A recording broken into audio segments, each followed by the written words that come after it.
One of the hardest things to accept is when a friendship starts becoming misaligned and you don't really know why. You replay the conversations and overanalyze texts. Wonder if you did something wrong that could have stopped this whole thing from crumbling, but no matter how hard you try, there's just nothing you can do, and the friendship just doesn't feel, and you know it won't feel the same anymore. I've been there, and recently I had to make one of the most hardest decisions, out of nowhere decisions I've ever made. Was to step back from a friendship that once meant the world to me. And it wasn't because I didn't care about her, and it's not because I didn't want to fix things, but it was because I realized maybe we were never really aligned or seeing each other the same way to begin with. At first I told myself maybe it was just a phase. Friendships go through ebbs and flows, right? But then I noticed something. I was noticing that our conversations weren't the same. She wasn't really sharing things about her life. I wasn't really being asked about mine as much. And then when we did talk, I know that I found myself having to filter myself to avoid saying the wrong things. And at the same time, while she was holding back, I was holding back too. And I didn't even realize it at first. But then I had started to second guess myself a lot of the times when I spoke. Should I bring this up? Should I just let it go so that we can just continue the friendship? Am I being too sensitive? Am I making this a bigger deal than it is? Let me just not. So anyways, the friendship became distant and it started to hurt me. And if you have ADHD, you know that rejection sensitivity when someone you care about is kind of pushing you away, it comes on really, really strong. And I thought, hey, let me just bring this up. And I thought if I brought it up that we could work through it. But instead of it being a conversation about both of us, it became a list of grievances, of things I supposedly had done wrong to cause her hurt, even though I was expressing mine.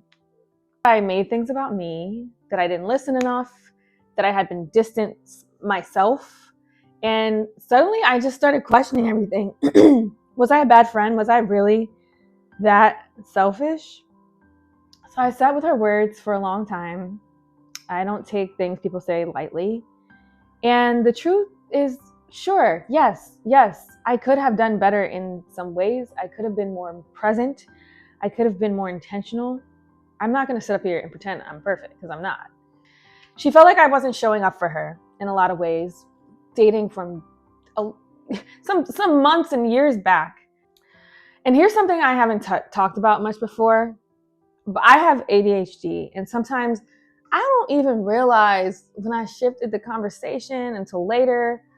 When there's silence, sometimes I overcompensate by talking more. When a topic changes, it wasn't because I didn't care to hear her or care about her life. It was just because my brain sometimes just jumps topics and processes things differently, even though I do know that can often affect my friendships. But here's what I also realized. Friendships aren't supposed to feel like a performance review, right? Where one person gets to tally up all of their mistakes while not refusing to acknowledge their own or even reflect on the dynamic or a person's intentions. Healthy friendships don't leave you feeling like you have to constantly prove yourself to be enough. Healthy friendships don't make you feel like your feelings are inconvenient or one-sided. And healthy friendships allow space for both people to be heard in a conflict. I never meant to make her feel like I was not listening. But at the same time, I had to acknowledge that I was walking on eggshells. I was filtering myself so much that I stopped feeling like I could even be myself freely because I was so scared of being judged. And the conversation kind of reminded me of the reason why I didn't really express myself in the first place. But no matter what I did, in the conversation, it just felt like it was just never enough. She still felt like I wasn't listening, but I felt like I was constantly trying to make sure I didn't say or do the wrong thing. And then when I did express what I was feeling, it just felt like my feelings just did not matter. At first, I kept wondering, in the conversation, I just kept wondering, like, what are we doing here? Like, are we trying to resolve things? Are we trying to reach a resolution? Can we be collaborative? Should I fight harder? I feel like I'm fighting. Should I fight harder? Because that's what you do when you care, right? That's what you do. But sometimes holding on hurts more than letting go. And it felt like the more we kept having this misaligned conversation, the more the hurt got, the more both of us felt unheard, unseen. There was a message that kind of made everything clear. And the text was, you haven't said anything I need to apologize for. You have feelings based on things I never did to you. It's not collaborative because it's not a both of us thing. And to me, that's when it clicked. This conversation was not about having resolution or a real conversation or figuring things out. This wasn't about trying to understand each other. This was about one person deciding the narrative, and that was it. There was no room for anything else. There was no room for a conversation with reflection and empathy and trying to understand both perspectives and hearing each other. I wasn't even asking her to agree with everything that I said, but I was asking to be seen, to be heard, and to be understood.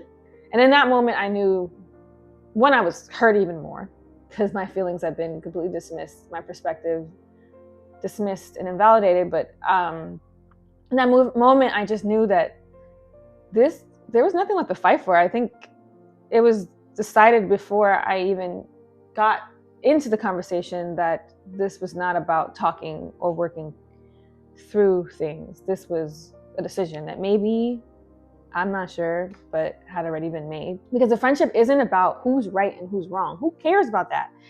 It's about whether both people are willing to hear each other and meet in the middle.